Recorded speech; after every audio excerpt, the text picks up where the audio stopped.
Welcome back, everybody, to This Week in Challengers. We have the Huntsmen starting to shake up their roster. A couple of other powerhouses entering this space. The Bush continue to blaze new trails for challengers, as well as an update on the schedule, because we are about to hop in to the next heat of challengers here in the next little bit. So make sure that you are keeping up all to date for This Week in Challengers.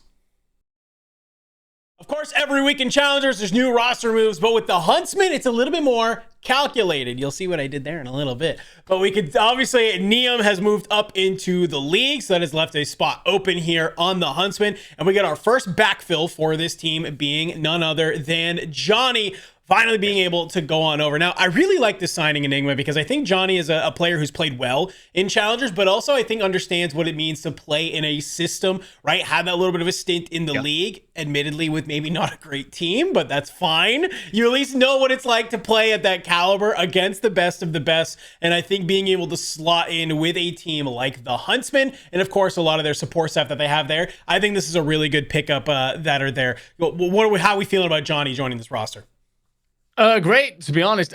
I'm kind of surprised he wasn't kept in the league. I know that you end up in that really awful situation with what were they called last year? LA Gorillas Mates or whatever it was. That was whatever the name of the team was last year. It wasn't the longest name in CDL history. Yeah, it was. Yeah, it was the most unfortunate name ever. But yeah, rest in peace to that brand. But it's a case of I think that Johnny looked good in his short stint out there, has been great in Challengers pretty much the entire way through the year. Like, it's a weird one because like his placings at times haven't been great, but he was part of that next threat team that were dominant until they lost Exceed to the league. And I don't know, it always felt like when this team was doing, when his team was doing well, he was at the forefront of it. So yeah, very glad to see him getting a shot here with the Huntsmen. I think this is one of those kind of pathways to the league. It's how like when Omit pick squads up, this is kind of, you know, kind of the moves that they started to make, the gatekeepers, if you will, of the route through to the CDL. And hopefully he's at the forefront of that list and gets a chance to shine and certainly delivers on it. Yeah, and he wasn't the only roster, player getting moved around, of course, with this Huntsman team.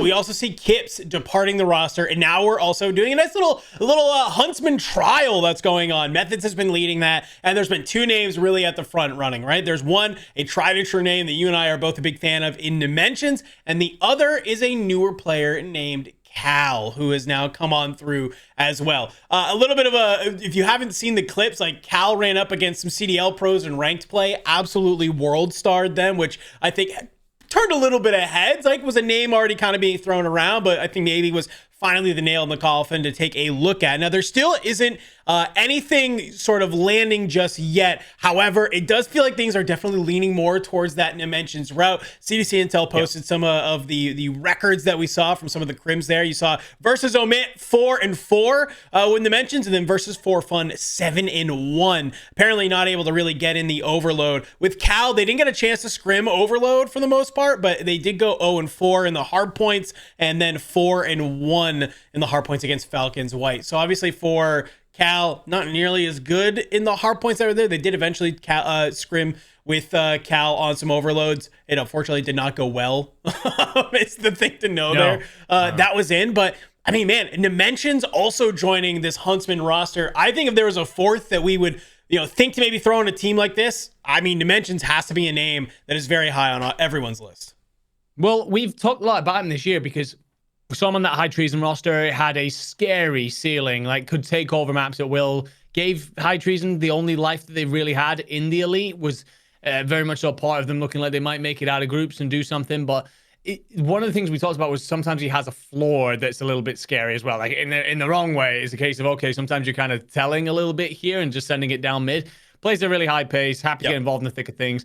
And sometimes I think that those players, if they have the potential, what they need is quality players around them, a system around them to help them in those moments when they're trying to take over and do it all. And kind of, can my teammates pick up the slack? Because when you're the only one popping off at times, I think you then feel that extra pressure a little bit. Whereas here, he's going to be able to step in. He's got a quality side around him, and he's going to be given time to really kind of grow into that. So I'm hoping that Dimensions, we see that side of him that lifts more of the top end, big number performances, big damage side to him that got him on our radar in the first place. I think it will be Dimensions instead of Cal, because I saw a tweet coming out of him, which was kind of sad but kind of wholesome at the same time. It was a little bit like, I was going to quit competing this year, but actually this has all reinvigorated me and made me feel confident in myself. Unfortunately, though, it just sounds like it hasn't worked for him, but hopefully a player we'll see plenty more through this year. Yeah, no, I think that's a great thing. That's why I love these trials, right? Even though sometimes people maybe can be like, well, you trialed all these people and you didn't pick any of them. It's like, it's at least a way to kind of get new eyes. Because I saw a tweet coming out where it's the same thing with like the Falcons, the Stallions trials that were going on, right? Where there's a lot of new names that even though they didn't make it onto the roster, even though none of those players, were able to form a roster, it still were new eyes on them. And now they've been able to kind of form teams and challengers and maybe get looks that they weren't before. So love that the Huntsmen / Optic were doing this and trying to be able to get new names on in. And I love that we're seeing some of these players that become mainstays and challengers maybe finally get their shot on a top caliber team.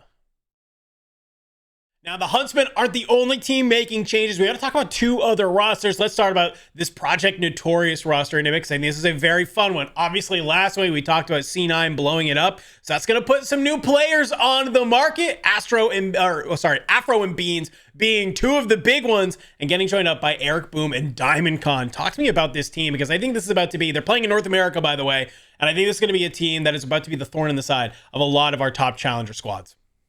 Yeah, so this feels like I don't know. I'm a big fan of Afro. I think that he gets sold a little bit of a shorthand going into the league. I don't know. Maybe I'm biased towards him being a standout from Europe, but always feel like he has great potential.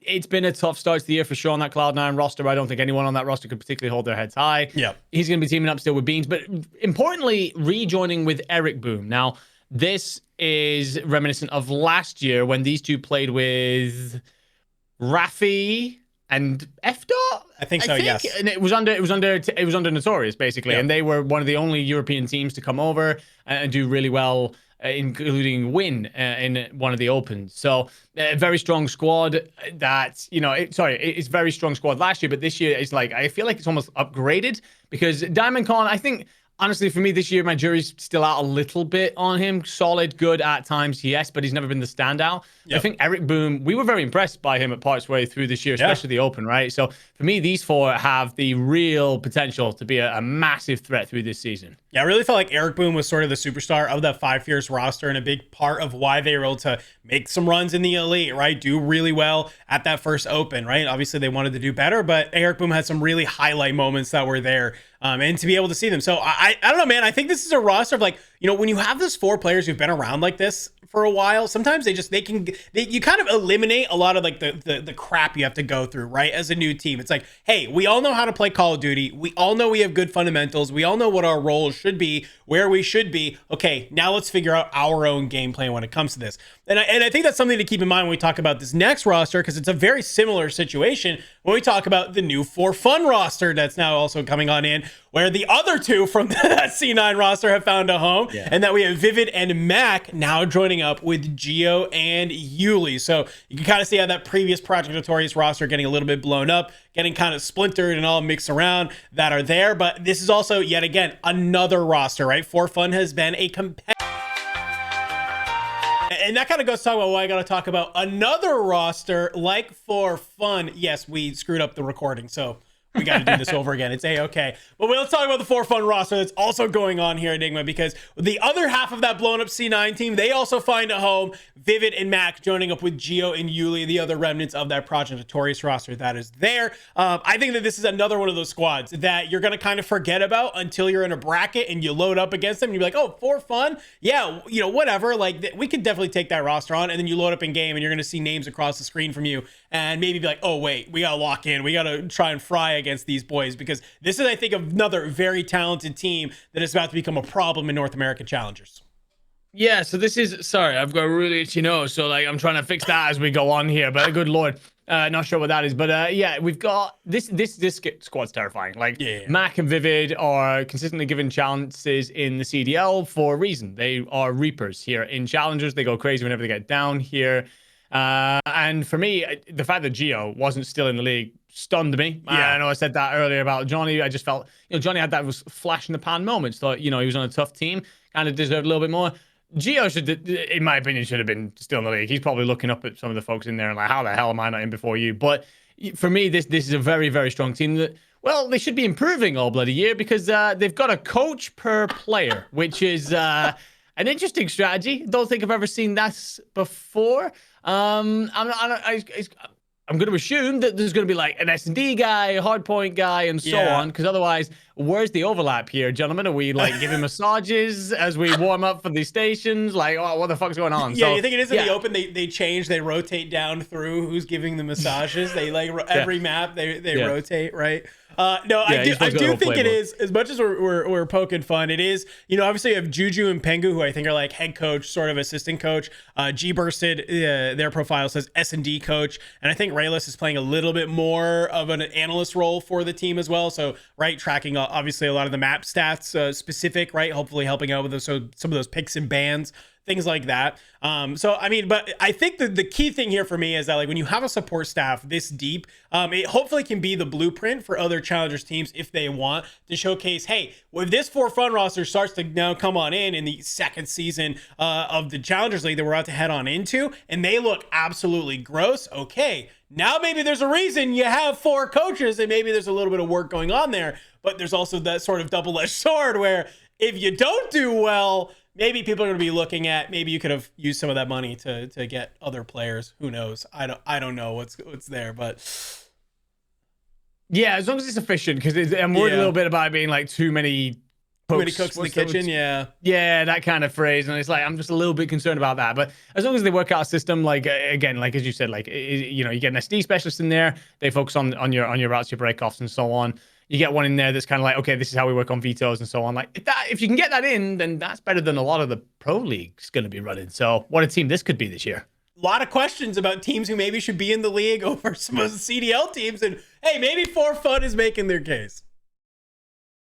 And with this next season of the Challengers League coming up, we also wanted to give an opportunity to let all of you know about what's coming down the line for Challengers, because we have a couple of big things you need to be keeping your eye on in the next couple of weeks. So first off is going to be this weekend starts Challengers Cup number 6. Now, a lot of people look at the Cups as saying, hey, yes, it's fun. It's a tournament that's going on. We get a chance to watch. But Enigma, let's walk the people through about like why Cup 6 matters and what is coming in the next sort of weekend and the weeks after that. Yeah, so very important at the top end. It's going to be a case of getting confidence, especially for these new rosters, because as you said, Challengers Cup 6, 21st, 22nd. The Elite Qualifier then comes in 28th and March the 3rd. So basically your last opportunity to show you're going to be like in true competitive play before a very important Elite Qualifier. A reminder that for the Elite Qualifiers, I think, I forget how many it is, maybe top 32. It might change actually for stage 2 as opposed to stage 1. But only a certain amount of teams are allowed to enter into the Elite Qualifiers. So for a lot of teams, this weekend for Challengers Cup 6, this is your last chance to get the pro points to make sure you're allowed to even get into the Elite Qualifiers. Yes. So huge repercussions. From there, you've then got Elite Stage 2 begins on the 4th of March. Elite Stage 2 will be 4th, 5th, 11th, 12th, 18th, 19th.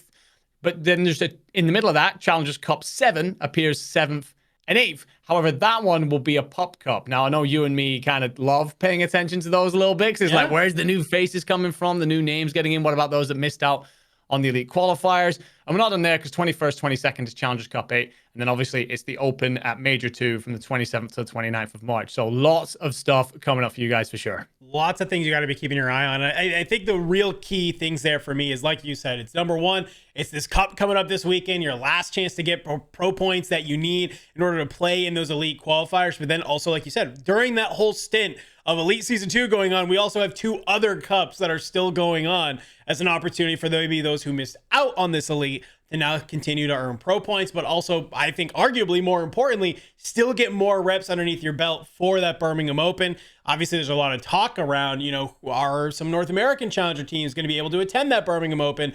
Obviously, I would hope that Open is a little bit more EMEA heavy, with some of those teams, and an opportunity for them to be able to maybe some EMEA squads to kind of close the gap on some of those pro points that are there. But I think, to me, when it comes down to Season 2, we're looking at pro points galore, a lot of opportunity to learn them, a lot of opportunity to get some of those competition underneath your belt. And with all these rosters we're talking about, man, hey, no reason you shouldn't have the reps that you need. Well, no, you're absolutely right, because it's a tough one, right? When you're challengers, a lot of you are going to be playing off passion a lot of the time. Like, we talk about some of them earning money, sure you do, but you're still going to have jobs on the side and other commitments and so on. So a lot of these folks need the opportunity to get the game time in. I mean, yeah, you're right. Holy shit. We got a lot of Call of Duty going on right now, which is obviously wonderful for all of us that, are in the space, really want to see it flourish as it is doing this year. But it's weird because, like, in so many ways, the majors always feel so far off in the distance, but it's like, what, 1, 2, 3, 4, 5.5 weeks until we're back at Birmingham. So that's 1 and a bit paychecks. So we'll be there. And yeah, really looking forward to it and everything that happens in between, because we'll be here to cover all the storylines that build up in the meantime. And a little bit of more fun, lighthearted news. Maybe not lighthearted, I don't know. But Jersey Jerry comes online for the Telluride Bush, saying suit and tie business-wise tonight, cold call selling. Now, if you haven't had a chance to go check out the latest owners meeting from the Telluride Bush, go check it out, because it's basically Austin, who is, from base of Barstool proper, sitting down with all 3 0% owners of the Telluride Bush, being Mook, Jerry, and Sass, basically saying like, hey, you guys have something really special here. You have some wheels to it, but we got to start making some money off of it. We're going to start dedicating this amount of time and energy to it, which from a business sense makes a lot of a good point that's there. So what does Jerry say he's doing? He's hitting the cold calls, man. He's Wolf of Wall Street and some sponsors for the Telluride Bush. They're going to try to start to, when we say sell the team, we don't mean like sell the team to somebody else. We mean sell it to sponsors to get some money. But I think this is really cool, man. This I think could have some implications for the other, parts of challengers. And basically, to me, it's a little bit of like a spiral where if Telluride Bush, right, who's backed by Barstool Sports, this huge endemic name that big name sponsors are going to know and understand the marketing and eyeball power that's behind it, you might be able to pull in some really big sponsors, right? I'm just going to, this is by no means anything. I'm just like, let's just say a Pepsi, right? Whatever, right? Yeah. They're able to reach out to a Pepsi Cola, and Pepsi says, you know what? Sure. We'll let you put Pepsi on Telluride Bush, jerseys, and we'll go ahead and we'll be able to let you sell those and things like that. What's stopping them from other big brands from saying, well, if Pepsi is involved in this space, maybe we should also be in this space as well, right? Yeah. You start to get more eyes from sponsors. And if it's not the Telluride Bush, maybe it is a For Fun, a Project 7, a Huntsman, right? These other big name brands that now start to get in. It just kind of can be a little bit of a snowball effect sometimes. And this can be really, really exciting for other orgs and challengers to have new sponsors to start to look at the space and look at the momentum that is happening here and want to get involved. So I love, this is part of the reason why we love that the Bush is so public with everything that they do, because it's really kind of showcasing other owners, other teams, how they realistically should be running. There's so many layers to this. First one is, huge props to Bush for doing this and all the fellas on that call. I was listening to it and I was like, I don't know, like some of the stuff that was said, I'm like, they're attacking Jerry. Like, why are you doing this? Like, what are you doing? Like, they were going at each other, like really some vicious shit being said to each other. And it's been put out there publicly. So fair enough. Like, there's plenty of transparency there. And I can see why their fan base, half of which hates me, but the half that love me, I can see why you love the Bush. To be completely honest with you, I already know my mentions are going to be full of yet more wonderful surprises. But it's great content. But one of the things is here that's like really important. First of all, I used to work in sales, right? I've done that before. I've sold contracts for companies and approached people and call. That's a hard job. So whoever's taking that on, whether it's Jerry, Mook, whatever, like that is a tough gig. You've got to, you got to get a lot of things in place. Got to make sure your ducks in a row, and then go out swinging. It's a lot of time investment, energy investment. So God bless whoever's doing that. And some of the comments, while they were harsh, were maybe true in the sense of maybe they need someone else to help them on that side, because they do have an incredible brand and product here. Yeah. The bigger conversation there, maybe though, around the whole challenger space, which is why we're here, is if Bush are struggling to do that kind of thing, is it them or is it us? And what I mean by that is like, is the challenger space as a whole a difficult thing to sell? Because you're going to be approaching these other brands, sure, but like people like Monster and that, they get it, right? They've been here. They've done that. They've won the t-shirt. Your example, Pepsi, they're going to have a fucking clue if you rock up and go, hey, we've got a Call of Duty team over here that's getting like millions of views and like has this incredibly passionate fan base that will buy all the t-shirts with your stuff on and everything else.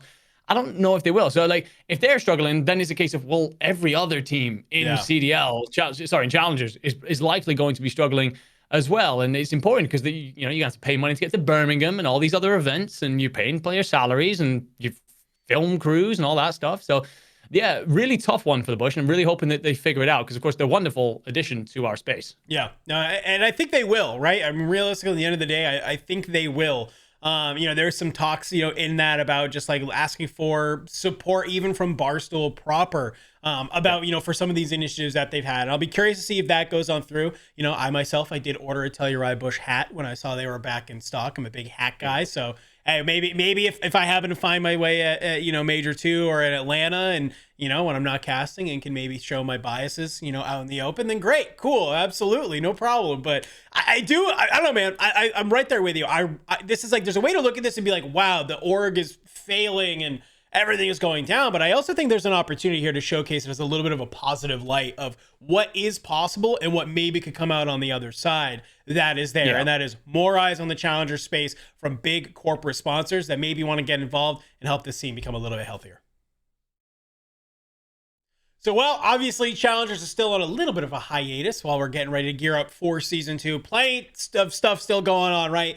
Very excited, my man, to see how this new Huntsman roster performs, as well as this Project Notorious and For Fun roster as well. I think we have a lot of Call of Duty to be able to lock in on and catch up with, and obviously seeing what can happen with the Telluride Bush and everything that's going on there, man. So what's got you jazzed? What's got you excited for Challengers here in the next kind of couple weeks?